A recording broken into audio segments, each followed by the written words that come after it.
Hello and welcome to another very special episode of the Sales Ops Demystified Podcast. Now, today we're joined by Scott Hillier, who is currently constructing a sales operations department at Spotify. Scott, welcome to the show. Thank you so much. So I just learned that Scott's experience in creating a sales operations department is not limited to Spotify. Scott, can you just quickly go back a few years and just explain the amount of times that you've had to create a sales ops department? This is time number 4. I think right after my first sales ops job, I got pulled over to a boutique ad tech company here in New York to start a sales ops team for a business that was already over $100 million, but didn't have any sort of sales operations team whatsoever. And followed that up with Oscar Health here in New York as well, which is now a $2 billion health insurance company. And at that point was only in 4 markets and 1 business line. But I started that team from scratch and then ended up leaving with, I think, 9 people underneath me. Amazing. So this is what I want to dig into, especially in the first part of this interview, is understanding the journey to going from 0 to having a sales ops team. And let's, if you don't mind, start on the most recent one, Spotify. Sure. What would you say, based on your learnings this time, well, what have you done right in creating this sales ops team? Well, I should say for now that this sales ops team is currently just me. And one of the more interesting parts of having done this before is the journey through figuring out how to justify additional headcount. I know everyone in sales ops has to figure that out. Thankfully, Spotify is incredibly generous with headcount support resources across the board.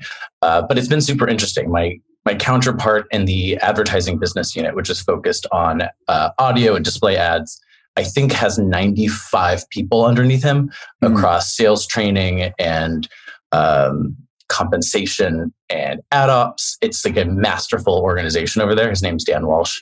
Shout out to Dan.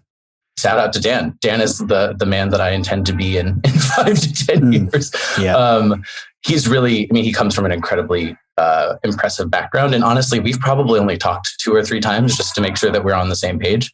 But our business is entirely separate from the ads BU. We're building promotional tools for creators, for labels, for marketers to promote their music on Spotify. And right now with a sales team of 2.5, we are sort of starting this all over again, trying to make sure that as we build, we are building for the future so that if in a world we all need to be smushed back together, we can do that with as little conflict or friction as possible. So I think you did pick out a significant pain point that I've come across when speaking to other people in sales ops, is justifying additional headcount. I assume you have done that successfully in previous roles. How do you do that in sales ops? It's really tricky, especially because, at least in my experience, unless you're coming into a sales ops org in a relatively entry-level job or in a really, really senior position, which sort of suggests that there's already some sort of giant infrastructure underneath you, it's highly likely that any sort of sales ops leader in a company, even as big as Spotify, may start entirely on his or her own. I love that. That's why I like restarting all this stuff. I like getting into the weeds, playing with the data, understanding all the systems, and then starting to delegate out and get a little bit more strategic. The process to get more headcount is tricky. And it's definitely dependent, and this is no news to anyone, it's dependent on the org, the appetite for sales operations, the growth goals.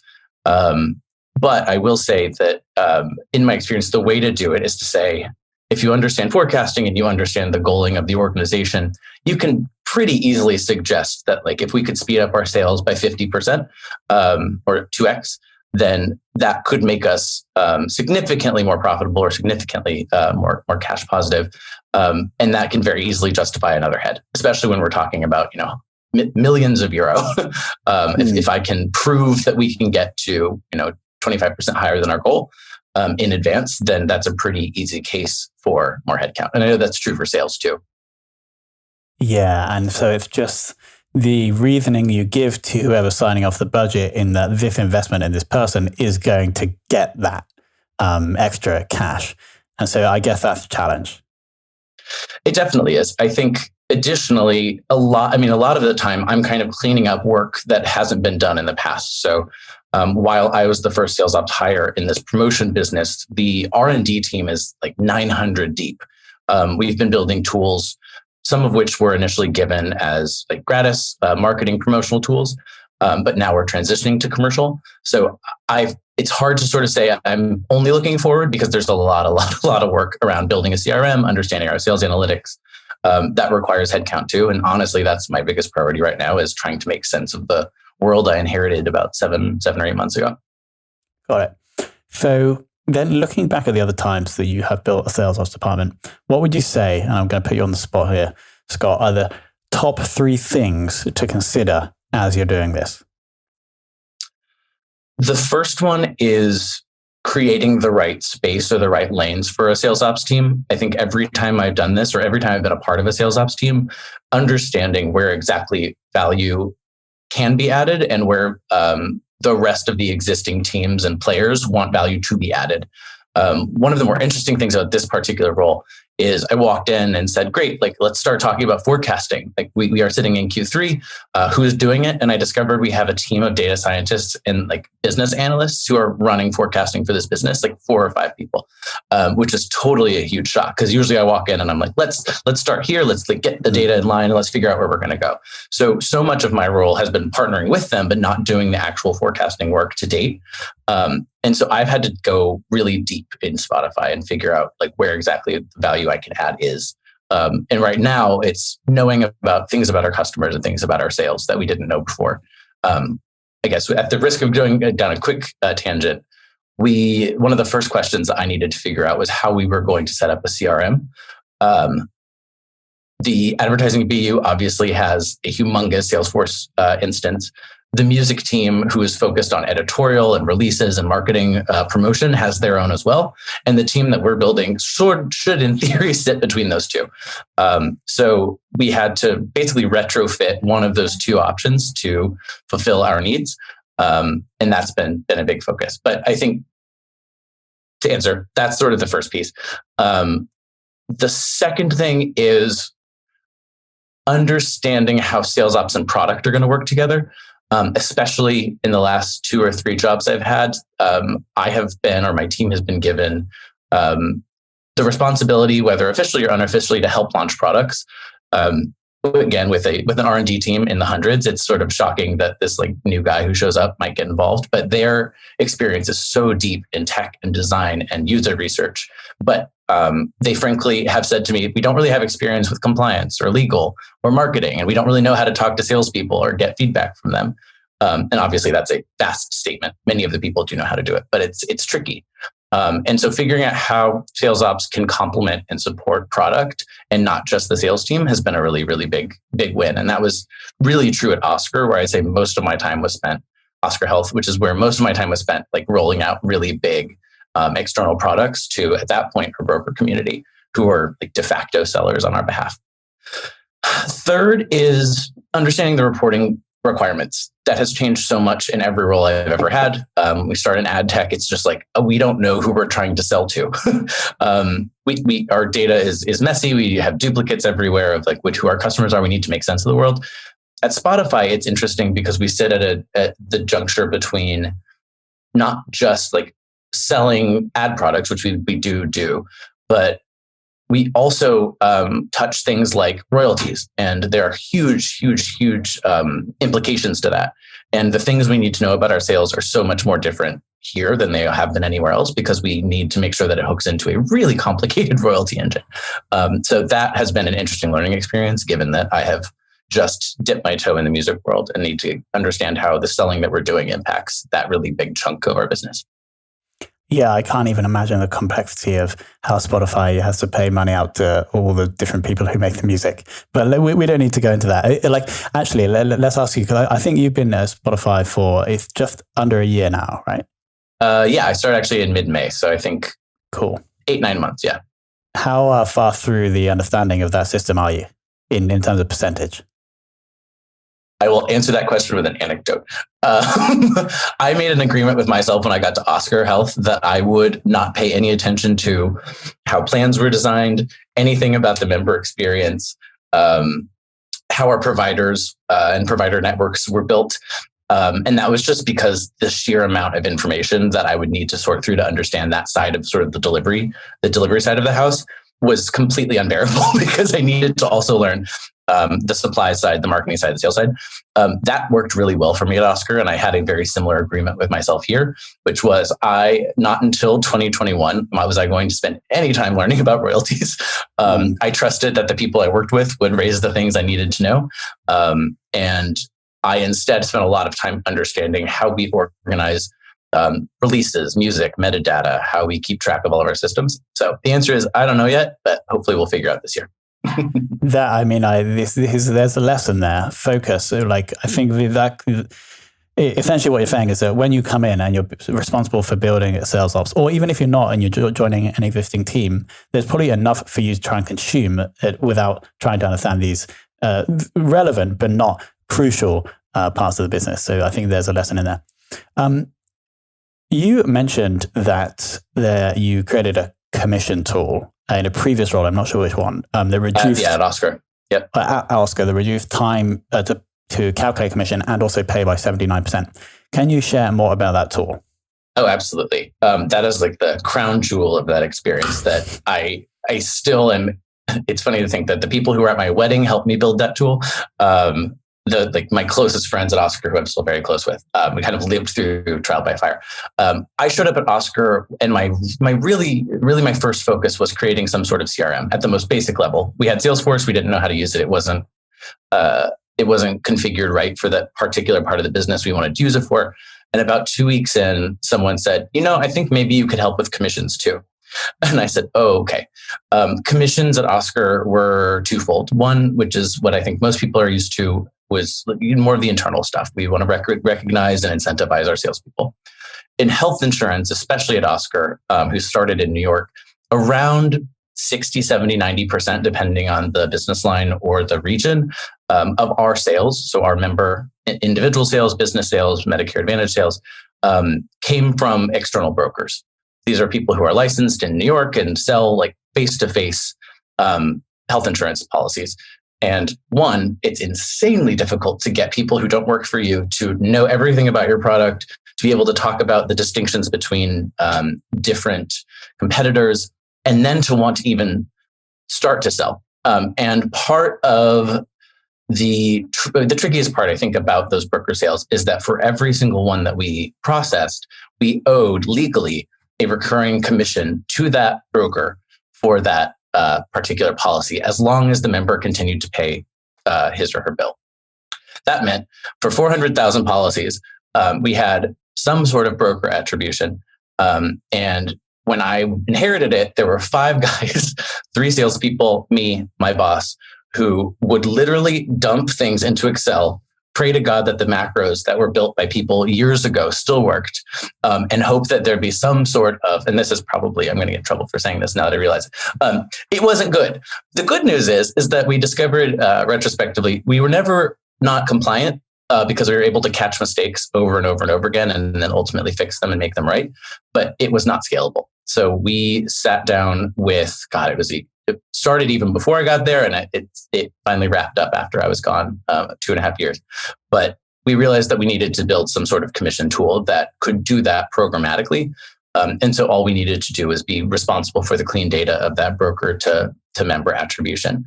And so we, 3 product pods, me, my entire sales team, my sales ops team, sales team, and then a bunch of broker partners, eventually created what we called the broker portal, which was an ability for these external folks to log in to something, see their book of business, make changes to their book of business, make payments, see their commissions, get paid. That was sort of the biggest one, was we didn't have payment information for any of these folks because we had just been sending checks to people who represented them, and those checks were broken.